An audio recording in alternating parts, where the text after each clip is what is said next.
Hello friends, I am Krishna Purohit and today we discuss about your syllabus paper number 12 and today we discuss all about the functions of literary criticism and qualification of a critic.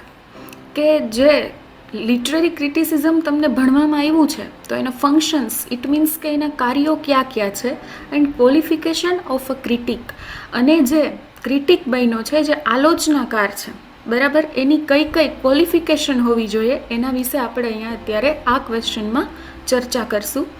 The function of literary criticism is to examine the merits and demerits. કે પહેલું એનું કામ એ છે કે જે કોઈ work છે કે જેની ઉપર એણે ક્રિટિસિઝમ કર્યું છે, કોઈ એક કવિતા છે માની લ્યો કે કોઈ એક પોએમ છે, કોઈ એક એસે છે, તો એના મેરિટ્સ એન્ડ ડિમેરિટ્સ એટલે કે એના જે સદગુણો કહેવાય કે ગુણો કહેવાય અથવા તો દુર્ગુણો છે બરાબર એનું એ આખું ઇવેલ્યુશન એટલે કે મૂલ્યાંકન કરે છે, એને ઇવેલ્યુએટ કરે છે અને પછી જે એની કિંમત છે ઇટ મીન્સ કે એના કેટલા સારા સારા તત્વો છે એ આપણને કહે છે. સેમ એવી જ રીતે કે જો કોઈ એમાં ખામીઓ હોય તો આપણને ખામી પણ કહે. The chief function of criticism is to enlighten and stimulate. કે આપણને કોઈ એક સમાજમાં બનતી ઘટના છે બરાબર એનાથી આપણને વાકેફ કરાવે છે. તમે અવારનવાર છે તમે પેલી ન્યૂઝપેપરની પૂર્તિ છે એ વાંચતા હશો તો એ પૂર્તિમાં કેવા ટોપિક હોય તો કે જે કરંટ ટોપિક હોય એ હોય બરાબર. તો એનાથી શું થાય કે આપણને જે ઘટના બની રહી છે આપણી આજુબાજુ એનાથી વાકેફ કરાવે છે, આપણને કહે છે કે ભાઈ આ ઘટના બને તો એની આ પોઝિટિવ સાઈડ છે, આ છે એ નેગેટિવ સાઈડ છે. એવી જ રીતે એન્ડ સ્ટિમ્યુલેટ અને આપણને ઉત્તેજિત પણ કરે છે કે ભાઈ આપણે કોરોનામાં છે બહાર જવું જોઈએ નહીં. શું કામ એને તો કે ભાઈ બહાર જાય તો આપણે એનો ભોગ છે એ બની જાય તો આપણે એવી બધી દરકાર છે એ રાખી શકીએ છીએ. The true critic is the one who is equipped for task by a sound knowledge of his subject. અને જે સાચો ક્રિટિક હોય છે, જે સાચો આલોચન કરતા હોય છે એ કેવો હોવો જોઈએ તો કે એની પાસે છે એ સાઉન્ડ નોલેજ હોવું જોઈએ. Sound it means not sound એટલે અવાજ પણ એના જ વિષયનું છે એ ભરપૂર જ્ઞાન એની પાસે હોવું જોઈએ.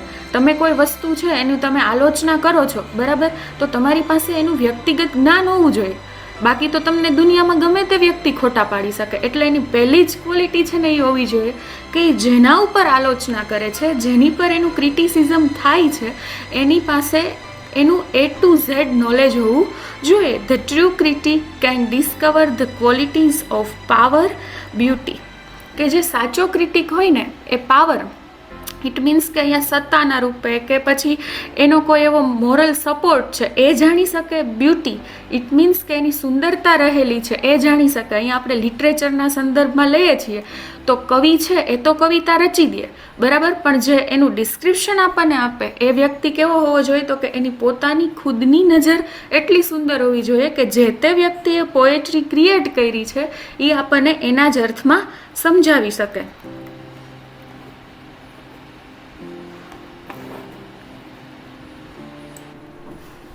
Next line, she or he can give us a fresh point of view. એવું નથી કે ક્રિટિક છે એ કોઈ મેલ હોય કે એ કોઈ ફિમેલ હોય બરાબર, એ કોઈ પણ હોઈ શકે, સ્ત્રી પણ હોઈ શકે અને પુરુષ પણ હોઈ શકે. એને આપણને કેવો આપે છે તો કે એક ફ્રેશ પોઈન્ટ ઓફ વ્યૂ આપે છે કે સમાજમાં અત્યારે આ રીતનું ચાલે છે, સમાજમાં એ સમયે આ ચાલતું હતું, એ આપણો ફ્રેશ પોઈન્ટ ઓફ વ્યૂ થઈ ગયો. He or she is sometimes a path finder. ઘણી વખત છે પાથ એટલે રસ્તો, ફાઇન્ડર એટલે શોધાવનાર કે શોધનાર, કે ઘણી વખત છે એ આપણને રસ્તો ચીંધાડનાર પણ બની શકે. ઘણી વખત તમે કોઈનું ક્રિટિસિઝમ વાંચતા હોય બરાબર અને તમને એમાંથી વાત સાચી લાગી જાય. એ રીતે જો હું તમને અહીંયા જય વસાવડા સરનું છે એ એક્ઝામ્પલ ફિટ કરાવું છું, મેજોરિટી લોકોએ એનું વાંચ્યું હોય છે તો એ પણ એક ક્રિટિક છે. એ પણ જે મૂવી આવે છે બરાબર એ એક પ્રકારનું આર્ટ છે, એક પ્રકારનું લિટરેચર છે. તો એના વિશે છે એના તમે આર્ટિકલ્સ વાંચજો, એમાં એના મેરિટ્સ અને ડિમેરિટ્સ બંને હોય છે.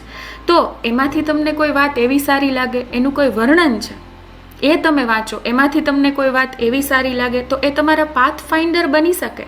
બ્રેકિંગ ન્યૂ ગ્રાઉન્ડ બરાબર, ઘણી વખત એવું બને કે એ નવી દિશાઓ છે એ ખોલી દે વિથ અ ફ્રેન્ડલી પેશન.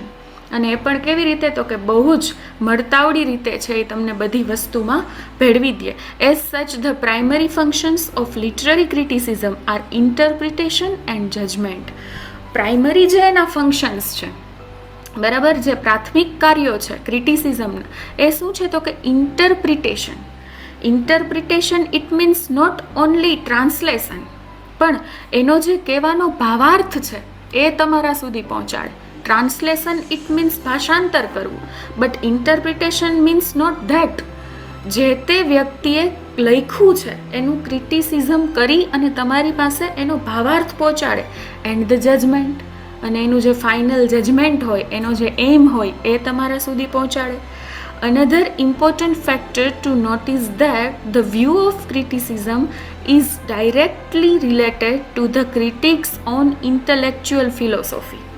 જો આ વાત સરસ છે કે જે ફેક્ટર છે મેઇન એનું EQ છે, તો કે જે ક્રિટિસિઝમનો વ્યૂ છે એ કોની સાથે રિલેટ કરે છે, તો કે ભાઈ ક્રિટિક્સ ઓન ઇન્ટેલેક્ચ્યુઅલ ફિલોસોફી, કે જે તે વ્યક્તિ છે, બરાબર, એની કોઈ વસ્તુ, કોઈ ઘટના, કોઈ કલા, કોઈ લિટરેચર, એ જોવાની પોતાની દ્રષ્ટિ કેવી છે એની ઉપર છે એ આધાર રાખે છે.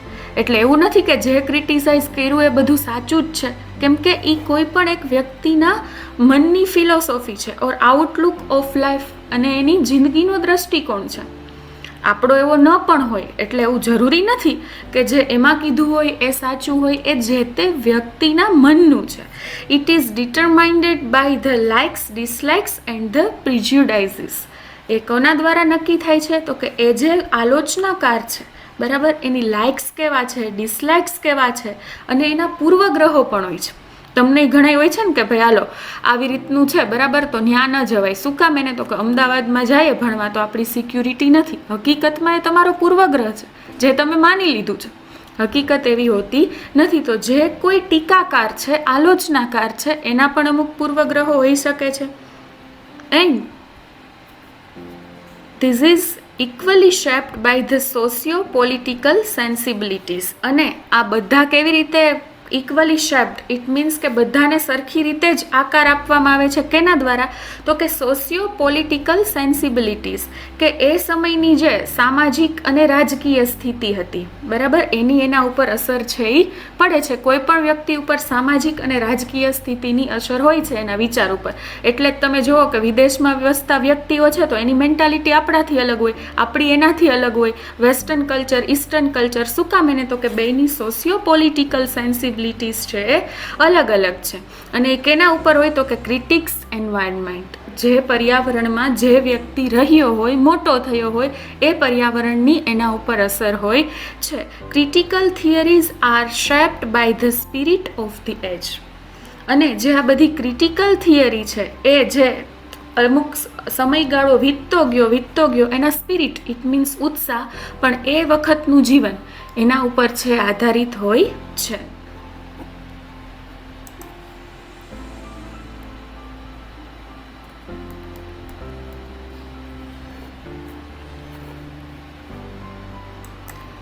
હવે આવે છે qualification and the characteristics of a critic, કે ક્રિટિકમાં છે કેવા ગુણો હોવા જોઈએ અને એનું ક્વોલિફિકેશન છે એ કેવું હોવું જોઈએ. તો હી or she must be widely read, કે એ લોકોએ છે એ બહુ બહોળા પ્રમાણમાં છે એ વાંચન એનું હોવું જોઈએ, વાંચેલું હોવું જોઈએ.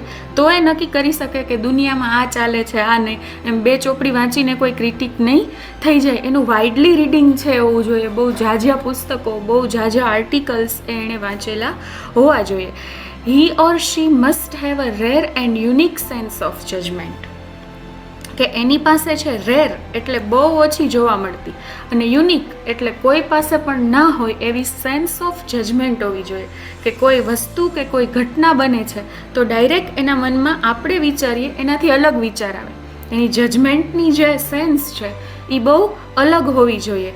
He or she must have a imaginative sympathy, એની પાસે છે ને એક ઇમેજિનેટિવ સિમ્પથી, ઇટ મીન્સ કે કાલ્પનિક સહાનુભૂતિ હોવી જોઈએ. કે કોઈ વ્યક્તિ છે એ જો આ કાવ્ય વાંચીને આવા દુઃખમાંથી પસાર થાય તો એને આવું કરવું પડે.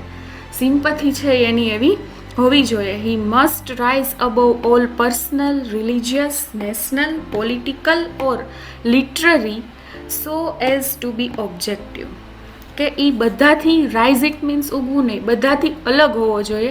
ઓલ પર્સનલ, એની જે પર્સનલ લાઈફ કોઈ પણ હોય, રિલિજિયસ, એને કોઈ ધાર્મિકતા પ્રત્યે છે એ વિરોધ ન હોવો જોઈએ, નેશનલ, એને કોઈ પણ દેશનો છે એ વિરોધ ન હોવો જોઈએ, પોલિટિકલ, કોઈ પાર્ટી છે એનો પણ એને કોઈ સારી ને કોઈ ખરાબ એવું ન હોવું જોઈએ. અને એવી જ રીતે લિટરરી, ઇટ મીન્સ કે જે સાહિત્યિક દ્રષ્ટિએ કંઈ પણ બને એમાં પણ એને બાયસ, આપણે જે પ્રિજ્યુડાઇસની વાત કરી, ઇટ્સ કોલ્ડ બાયસ ઓલ્સો, કે એને છે આ કોઈ પણ વસ્તુના છે એ પૂર્વગ્રહ હોવા જોઈએ નહીં, કોઈ પણ વસ્તુ તરફ છે એ પૂર્વગ્રહ હોવા જોઈએ નહીં. તમે જોતા હશો કે કોઈ પણ વ્યક્તિ, કૃષ્ણકાંત ઉનડકટનું ન્યૂઝ ફોકસ છે તો એને ચીન તરફ કે પાકિસ્તાન તરફ કે ભારત તરફ કે બ્રિટન તરફ કે કોઈ પણ પ્રકારના પૂર્વગ્રહ હોય નહીં. શું કામ? એને તો કે જો એ પૂર્વગ્રહ હોય તો એ સારું છે કે ખરાબ છે એની આલોચના કરી શકે નહીં, એટલે એને કોઈ પણ પૂર્વગ્રહ છે એ હોવા જોઈએ નહીં. He must possess is a sound knowledge and human psychology and human nature. એની પાસે છે ને એ સાઉન્ડ નોલેજ હોવું જોઈએ. સાઉન્ડ નોલેજ મીન્સ ટકોરા બંધ, કે ભાઈ એને કોઈ પણ વ્યક્તિ કોઈ પણ સમયે કંઈ પણ પૂછે, શું હાલચાલ છે, કેવી રીતના લખાણું છે, કેમ લખાણું છે, એ બધી જે ક્રિટિક હોય એને ખબર હોવી જોઈએ. એન્ડ હ્યુમન સાયકોલોજી, અને જે માનવીઓનું સાયકોલોજી મીન્સ મનોવિજ્ઞાન છે, એના જે મગજમાં શું ચાલે છે એ સમજતો હોવો જોઈએ. એન્ડ હ્યુમન નેચર, અને દરેક માણસ છે એના નેચર વિભિન્ન પ્રકારના હોય એ સમજીને એ ક્રિટિસિઝમ કરવો જોઈએ.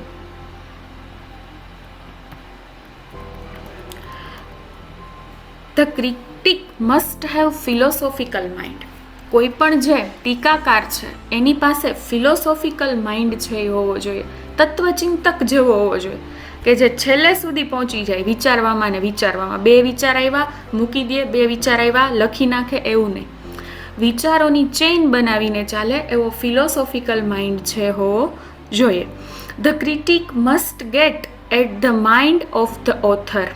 ઓથર મીન્સ લેખક, અને ઓરેટર મીન્સ જે તમને ભાષણ આપતો હોય ને એને ઓરેટર કહેવાય. કે જે લેખક છે ને એના મગજની એને ખબર હોવી જોઈએ કે આ વ્યક્તિ છે એણે આવા માઇન્ડસેટથી આ કવિતા, આ નિબંધ, આ નવલકથા લખેલી છે. એ ઓથરના માઇન્ડને સમજવો જોઈએ. હ્યુમન સાયકોલોજી એટલે એ જ કીધું છે ને કે એને માઇન્ડ છે એ તમે સમજી શકો તો તમે એની સાયકોલોજી સમજો છો. જેમ તમે તમારા ફ્રેન્ડની સાયકોલોજી સમજતા હો, તમારી બાજુમાં બેઠી હોય તમને ખબર હોય કે આ જ વિચારે છે, એટલે તમે એમાં આવી શકો. The critic must have knowledge of all branches of literature. કે જે ક્રિટિક છે એની પાસે લિટરેચર છે એની દરેક બ્રાન્ચ છે, દરેક શાખાઓ છે એનું નોલેજ હોવું જોઈએ. એમ નહીં કે હાલો પોએટ્રીની જ છે, એસેનું નથી, નોવેલનું નથી, ઓટોબાયોગ્રાફીનું નથી, એવું નહીં. એની પાસે દરેકે દરેક બ્રાન્ચનું છે તે નોલેજ હોવું જોઈએ. પછી તો કે the critic must have proper training and technical skill in different branch of literature. ખાલી નોલેજથી પૂરું થતું નથી, એની પાસે દરેક શાખાની છે એ પ્રોપર ટ્રેનિંગ હોવી જોઈએ. એન્ડ ટેકનિકલ સ્કિલ, અને જે એના બધા સ્કિલ્સ છે એ એને ડેવલપ કરેલા હોવા જોઈએ. Last one, the critic must be varied experience thoroughly acquainted with the great authors in several languages. એવું નથી કે ગુજરાતીના ક્રિટિક છે, ગુજરાતીના ટીકાકાર છે તો એની પાસે ગુજરાતીનું જ નોલેજ હોય, એની પાસે હિન્દીનું નોલેજ હોય, એની પાસે ઇંગ્લિશનું નોલેજ હોય, એની પાસે તામિલનું નોલેજ હોય, એની પાસે સંસ્કૃતનું નોલેજ હોય. એવો એની પાસે વેરાઇડ એક્સપિરિયન્સ, એવો બહુ બહોળો અનુભવ છે એ હોવો જોઈએ. અને એક્વાઇન્ટેડ ઇટ મીન્સ પરિચિત, બરાબર? એ બધી જે ગ્રેટ ઓથર્સ છે બધી ભાષાના એનાથી પરિચિત હોવા જોઈએ. એવું નહીં કે ગુજરાતીના કવિઓને જ ઓળખે, ગુજરાતીના નિબંધકારોને જ ઓળખે, ઇંગ્લિશના હોય તો ઇંગ્લિશના નિબંધકારોને જ ઓળખે, એ ગમે એને ઓળખી શકે.